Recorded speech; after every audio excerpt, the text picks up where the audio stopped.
பாண்டவர்கள் தங்கள் வனவாசத்தை எப்படி தங்களுக்கு உபயோகம் உள்ள ஒன்றாக மாற்றினர். பாண்டவர்களும் திரௌபதியும் இந்திரபிரசத்தை விட்டு நாடு கடத்தப்பட்ட பிறகு வனவாசம் சென்ற முதல் 2 வருடங்களில் பாண்டவர்கள் வாழ்க்கையில் பெரிதாக எந்த மாற்றமும் நடக்கவில்லை. ஏனென்றால் அவர்கள் அந்த முதல் 2 வருடங்களில் ஆக்கப்பூர்வமாக எதையும் செய்யவில்லை. அனைவரும் தங்கள் அரச வாழ்க்கையையும் ராஜபோகமாக அவர்கள் அனுபவித்த அத்தனை ஆடம்பரங்களையும் இழந்து வனவாசிகளாக வாழ முடியாமல் மிகவும் கடினப்பட்டு வனவாசிகளாக வாழ்வதற்கு தங்களை பயக்கப்படுத்தி கொண்டிருந்தனர்.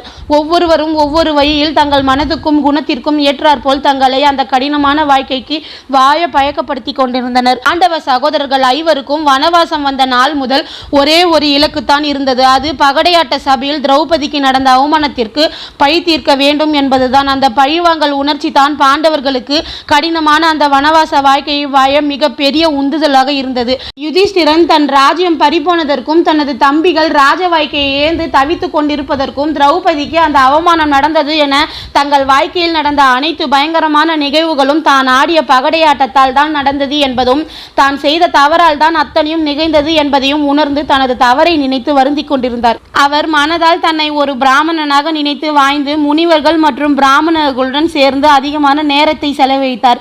யுதிஷ்டிரர் தௌம்பய முனிவரை தனது நித்திய முனிவராக பாவித்து அவருடன் சேர்ந்து யாகங்களை செய்து அதில் மனம் மகிழ்ந்து நிம்மதியடைந்தார். சோமாஷா, மார்க்கண்டேயா, நாரதர் போன்ற பல தேவ முனிவர்கள் சொல்லும் கதைகளை கேட்டு இறைபக்தியை மனதில் பலப்படுத்தினான். யுதிஷ்டிரன் மகாபாரத போருக்கு தன்னை பெரிதாக தயார்படுத்தவில்லை. ஆனால் யுதிஷ்டிரன் அத்தனையும் பகடையாட்டத்தில் தான் தோற்றதால் தான் நிகழ்ந்தது என்பதால் சகுனிக்கு இணையாக பகடை விளையாட விரும்பி அதையே தன் குறிக்கோளாக வைத்து பகடையாட்டத்தில் தன்னை மேம்படுத்தி கொண்டான். யுதிஷ்டிரன் சகுனிக்கு நிகராக பகடையை உருட்டி விளையாட வேண்டும் என்பதற்காக அதை கற்றுக்கொள்வதில் எவ்வளவு ஆர்வம் காட்டினான் என்றால், மகரிஷி விருகஷாவிடம் சென்று அவரிடம், நான் உங்களிடம் பகடையாட்ட அறிவியலை கற்றுக்கொள்ள விரும்புகிறேன் மகத்துவமான ரிஷி அவர்களே என்று சொல்லி மகரிஷி விருகஷ்வாவை தனக்கு பகடையாட்டத்தை சரியாக சகுனிக்கு இணையாக ஆட கற்றுக் கொடுக்க சொல்லி வேண்டினான். அதற்கு விருகஷ்வா மகரிஷி தன்னிடம் இருந்த தெய்வீக தன்மை கொண்ட பகடைக்கட்டையை யுதிஷ்டிரனிடம் கொடுத்து, இது சகுனியிடம் இருக்கும் பகடைக்கட்டையை போல் கேட்கும் தொகையை கொடுக்கும் தெய்வீக தன்மை கொண்ட பகடைக்கட்டை என்று சொல்லி அதை யுதிஷ்டிரனிடம் கொடுத்து யுதிஷ்டிரனுக்கு பகடையாட்டத்தை முறையாக ஆட சொல்லி கொடுத்தார் விருகஷ்வா முனிவர். யுதிஷ்டிரன் பகடையாட்டத்தை ஆட கற்றுக்கொள்வதில் காட்டிய ஆர்வத்தில் பாதி அளவு கூட போருக்கு தன்னை தயார்படுத்தி கொள்ள காட்டவில்லை. அடுத்து பீமன் தாய் குந்தியுடன் மறைந்து காடுகளில் வாழ்ந்த போதும் சரி, மனைவி திரௌபதியுடன் வனவாசத்தில் இருந்த போதும் சரி, காட்டில் பாதுகாப்பற்ற சூழ்நிலையில் வாழ்ந்த ஒவ்வொரு நாளும் தன் குடும்பத்திற்கு பாதுகாவலனாக இருந்தவன். வனவாசத்தில் ஒரு நாள் கூட தவறாமல் தன் குடும்பத்தை பாதுகாத்தவன். கிம்மிரா, ஜடாசுரன் போன்ற பல அசுரர்களை அழித்தவன். காடுகளில் மான்களை வேட்டையாடி அதன் மூலம் வில்வித்தையில் தன்னை மேம்படுத்தி கொண்டான். தன்னை கதாயுதத்தில் மட்டுமில்லாமல் வில்வித்தையிலும் தன்னை சிறந்த வீரனாக தேர்ச்சி பெற்று கொள்ள விரும்பிய பீமன் அனைத்து காடுகளுக்கும் சென்று மான்களை தேடி தேடி வேட்டையாடி வில்வித்தையில் தன்னை சிறந்தவனாக மாற்றினான். தன் குடும்பத்து பித்ருக்கள், வானவர்கள், தேவர்கள், முனிவர்கள், பிராமணர்கள் என அனைவருக்கும் மரியாதை கொடுத்து அவர்கள் ஆசீர்வாதம் பெற்று தன்னை மனதால் திடப்படுத்தி கொண்டான்.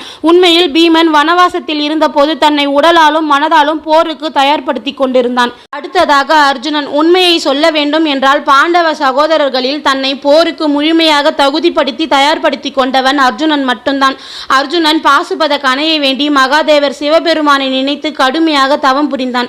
அவன் தவத்தை கண்டு மனம் மகிழ்ந்த மகாதேவர் சிவபெருமான் அர்ஜுனன் மன வலிமையை சோதிக்க மாறு வேடத்தில் வந்தபோது சிவபெருமான் செய்த அத்தனை சோதனைகளிலும் தன் மன வலிமையை நிரூபித்து வெற்றி பெற்று அவரிடம் இருந்து பாசுபத கணையை வரமாக பெற்றான். அதன் பிறகு தேவலோகத்திற்கு சென்று அங்கே இசை மற்றும் நடன கலையை கற்றுக்கொண்டான்.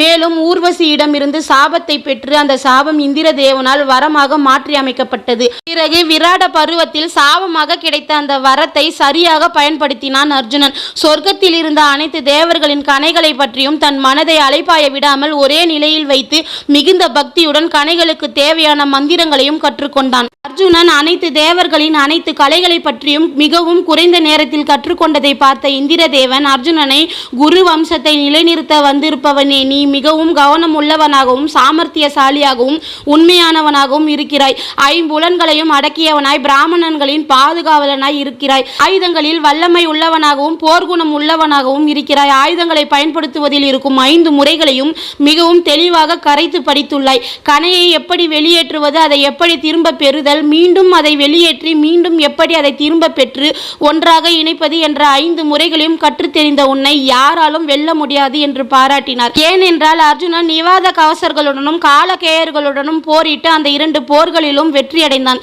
நிவாத கவசர்களையும் காலகேயர்களையும் அன்று வரை இந்திரனால் கூட தோற்கடிக்க முடியவில்லை.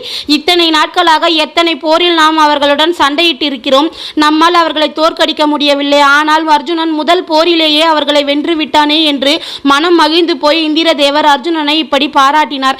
அர்ஜுனன் சொர்க்கத்தில் இருந்து வனத்திற்கு திரும்ப வந்த சில நாட்களிலேயே பாண்டவர்கள் வசிக்கும் காமியக்கா வனத்திற்கு வந்த துரியோதனனுக்கும் சித்திரசேனன் என்ற கந்தர்வனுக்கும் இடையில் நடந்த யுத்தத்தில் துரியோதனன் உயிருக்கு ஆபத்து வரும் நிலை வந்ததும் அவனை காப்பாற்றுவதற்காக கந்தர்வர்களுடன் சண்டையிட்டான் அர்ஜுனன். சித்திரசேனன் செய்த அத்தனை மாய வித்தைகளையும் முறியடித்து கந்தர்வர்களை தோற்கடித்து துரியோதனன் உயிரை காப்பாற்றி வரும் காலத்தில் நடக்கவிருக்கும் மகாபாரத யுத்தத்தில் தன் உயிரையும் தன் மற்ற பாண்டவ சகோதரர்களின் உயிரையும் காப்பாற்ற துரியோதனனிடமிருந்து ஒரு வரத்தை வாங்கி பாதுகாத்து வைத்துக் கொண்டான். அதன் பின் ஜெயத்ரதன் திரௌபதியை கடத்தி சென்ற பின் அவனுடன் போரிட்டு அதிலும் வெற்றியடைந்தான். இப்படி தேவர்களிடமிருந்து பல அஸ்திர மந்திரங்களை அர்ஜுனன் கற்றுக்கொண்டு வந்த பின் அவனுக்கு பல போர் புரியும் வாய்ப்புகள் தானாகவே இயல்புடன் அமைந்து அர்ஜுனன் அந்த வாய்ப்பையும் சரியாக பயன்படுத்தி தன்னை மெருகேற்றி போருக்கு தன்னை தயார்படுத்தி கொண்டான். எதிர்பாராத நேரத்தில் வந்த அத்தனை போர்களிலும் அர்ஜுனன் சிறிதும் பயமின்றி எதிர்கொண்டு மனிதர்கள், அசுரர்கள், அரக்கர்கள் என அனைவரையும் வெற்றி கண்டான். அர்ஜுனன் தான் எதிர்கொண்ட அனைத்து போர்களிலும் வெற்றி பெற்றதால் அவன் வீரத்தின் மீது பாண்டவர்கள் அனைவருக்கும் பெரிய நம்பிக்கை வந்தது.